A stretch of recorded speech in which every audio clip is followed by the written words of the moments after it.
TDP నాయకుడు దాకేటి గౌరవ్ నాయుడు అలాగే వైద్యుడు హరికృష్ణ సాగించిన అన్యాయానికి తన తల్లి పొందూరు విద్యావతి అన్యాయంగా మృతి చెందారని అయినా ఇప్పటి వరకు తమకు న్యాయం జరగలేదని సాలూరు నియోజకవర్గం మక్కువ మండలం డి సిర్లాం గ్రామానికి చెందిన జోస్నా అనే మహిళ జిల్లా కలెక్టర్కు ప్రజా సమస్యల పరిష్కార వేదికలో ఫిర్యాదు చేశారు.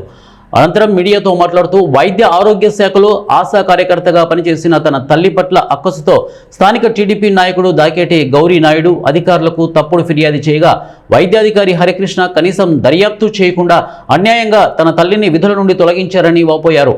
దీనిపై జిల్లా అధికారులకు ఫిర్యాదు చేయగా వారు మళ్లీ విధుల్లో చేర్చుకోమని ఆదేశాలు జారీ చేసినప్పటికీ వైద్యాధికారి హరికృష్ణ నిర్లక్ష్యం చేసి మరోసారి అన్యాయం చేశారని మండిపడ్డారు.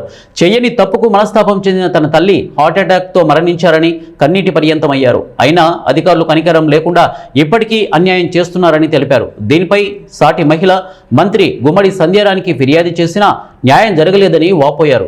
నా తల్లి మరణానికి వైద్య అధికారులే కారణమని దీనిపై దర్యాప్తు జరిపి తమ కుటుంబానికి న్యాయం చేయాలని కలెక్టర్కు జిల్లా వైద్య ఆరోగ్య శాఖ అధికారులకు ఆమె విజ్ఞప్తి చేశారు.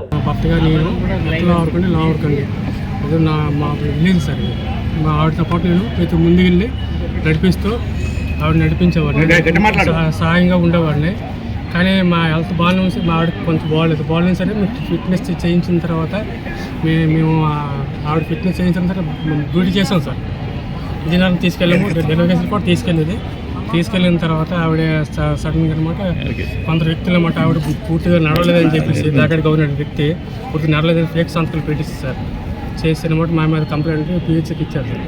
హరిచరణ్ గారు మమ్మల్ని పిలిపించి మీరు డాక్టర్ గవర్నమెంట్ ఇవ్వండి మీకు లెటర్ పంపించింది మీ ఆవిడ పనికిరని చెప్పారు సార్. మీరు వెంటనే నేను మీ ఆవిడ కలిపి డిఎంఎండ్ వచ్చి ఆఫీస్కి వెళ్ళాను సార్. వెళ్ళిన తర్వాత వాళ్ళు వెంటనే మాకు లెటర్ ఆర్డర్ ఇచ్చారు సార్. ఆర్డర్ ఇచ్చి తీసుకెళ్ళి ఇచ్చింది సరే ఆర్డర్ ఇంక రాలేదు.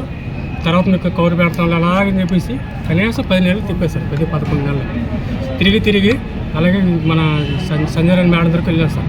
వెళ్తే మేడం గారు ఇలా మాకు దళితులు అంటే మాకు ఏ ఆధారం లేదు సార్, భూమి కూడా లేదు మేడం, మాకు అదే ఆధారం అంటే మనం మీ దయ్యండి అంటే పోస్ట్ వేరే దగ్గర వేస్తాను అన్నాను. ఏ మేడం మీ దయ్యని అంటే మీకు ఉద్యోగం కావాలా వద్దని అడిగింది sir.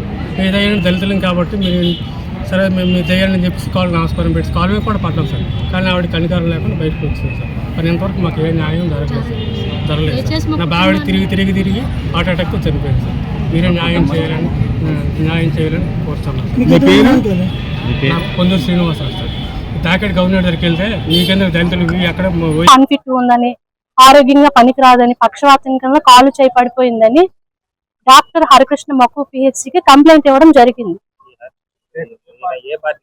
TDP politician sir దాకేటి government గారు కంప్లైంట్ ఇవ్వడం జరిగింది. ఈ డాక్టర్ హరికృష్ణ గారు ఏం చేశారంటే కనీసం మా అమ్మ ఆరోగ్యంగా ఉందా లేదా చూడకుండా గ్రామ సర్పంచ్ ఎంపీటీసీకి కనీసం గ్రామంలో ఎవరికి ఇన్ఫార్మ్ చేయకుండా ఆవిడ అనారోగ్యంతో ఉంది, అన్ఫిట్ ఉందని డిఎంహెచ్ఓ ఆఫీస్ గారికి వెంటనే ఇన్ఫార్మ్ చేయడం జరిగింది. డిఎంహెచ్ఓ గారు ఎంక్వైరీ కూడా చేశారు సార్. ఆ ఎంక్వైరీలో అమ్మగారు హెల్దీగా ఉన్నారు, ఈవిడ ఫిట్ గానే ఉన్నారు, ఫిట్నెస్ సర్టిఫికేట్ కూడా జారీ చేయడం జరిగింది సార్. ఫిట్నెస్ జారీ చేసిన తర్వాత జాయినింగ్ ఆర్డర్ అయితే వెంటనే వచ్చింది, 1 month లో వచ్చేసింది సార్. ఈ వచ్చిన జాయినింగ్ ఆర్డర్ ని ఈ డాక్టర్ హరికృష్ణ ఉన్న దాకేటి గౌరవ్ నాయుడు వీళ్ళు పొలిటికల్ గా ఇతని మాట విని అసలు జాయినింగ్ ఆర్డర్ అమ్మకి ఇవ్వకుండా డైరెక్ట్ గా ఇవ్వకుండా హాస్పిటల్ చుట్టూ ఒక్కొక్క డిఎంహెచ్ ఆఫీస్ చుట్టూ తిరిగి అమ్మగారు ఏం చేశారంటే సార్ నాకు జాయినింగ్ ఆర్డర్ వచ్చిందంట, డిఎంహెచ్ ఆఫీస్ కి నేను వెళ్ళడం జరిగింది అంటే లేదమ్మా వచ్చిన ఆర్డర్ ని మేము వెనక్కి పంపిస్తాం అని డాక్టర్ హరికృష్ణ గారు కంప్లీట్ గా చెప్పడం జరిగింది. అదేం సార్ నేను ఆరోగ్యంగా ఉన్నాను కదంటే నా చేతిలో ఏం లేదు, టీడీపీ పొలిటీషియన్ దాకేటి గవర్నర్ చేతిలోనే ఉంది, అతను ఏం చెప్తే అది నా చేతిలో ఉందని అతను క్లియర్ గా చెప్పడం జరిగింది సార్.